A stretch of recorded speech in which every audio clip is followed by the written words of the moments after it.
বাহ বাহ বাহ, এটাই কি তাহলে ঢাকার দলের প্লেয়ারদের পারফরমেন্স? দর্শক, এর আগের বার শেষ দিকে একটি ম্যাচ জিতেছিল ঢাকা। এবার শুরুতেই প্রথম ম্যাচে দুর্দান্ত জয় ছিনিয়ে নিয়েছিল তারা। মনে হচ্ছিল ভালো কিছু করবে এবারের বিপিএলে।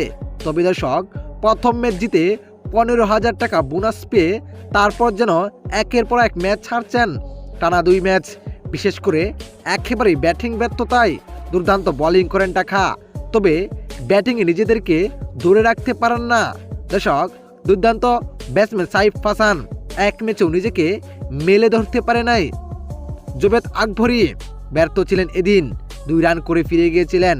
উসমান খান মাত্র 21 রান। অধিনায়ক মিঠুন নিজেকে মেলে ধরতে পারেন নাই 3 ম্যাচের মধ্যে এক ম্যাচেও। আজকের ম্যাচে 12 বলে 8 রান করে ফিরে যান শামীম হোসেন পাটোয়ারি। এর আগের ম্যাচে অবিশ্বাস্য ব্যাটিং করেও দলকে জিতাতে পারেন নাই। তবে আজকের ম্যাচে পুরোপুরি ব্যর্থ, 7 বলে 4 রান করে টেবিলে এনে ফিরে যান। দর্শক, গত 2 ম্যাচে দুর্দান্ত ব্যাটিং করেছিলেন সাব্বির রহমান, তবে আজকের ম্যাচে পুরোপুরি ব্যর্থ ছিলেন তিনি। 9 রান করে টেবিলে এনে ফিরে যান। ইবাদ ওয়াসিম 9 রান করে ফিরে যান। নাসির হোসেন কিছুটা আগ্রাসী ব্যাটিং করার চেষ্টা করেছিলেন তিনি, কিন্তু শেষ পর্যন্ত তিনিও আউট হয়ে যান। মাত্র 17 রান করে ব্যর্থ ছিলেন সকলে এদিন।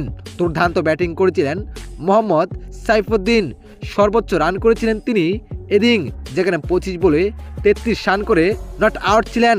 শেষ পর্যন্ত দর্শক, চট্টগ্রামের কাছে 122 রানে অল আউট হয়ে যায় মিঠুনের দল। দর্শক, মনে হচ্ছিল এবার ঢাকা ভালো কিছু করবে, তবে ঢাকার বর্তমান পারফরমেন্স দেখে মনে হচ্ছে এবারও এর আগের বছর থেকেও খারাপ কিছু করবে ঢাকা ক্যাপিটালস।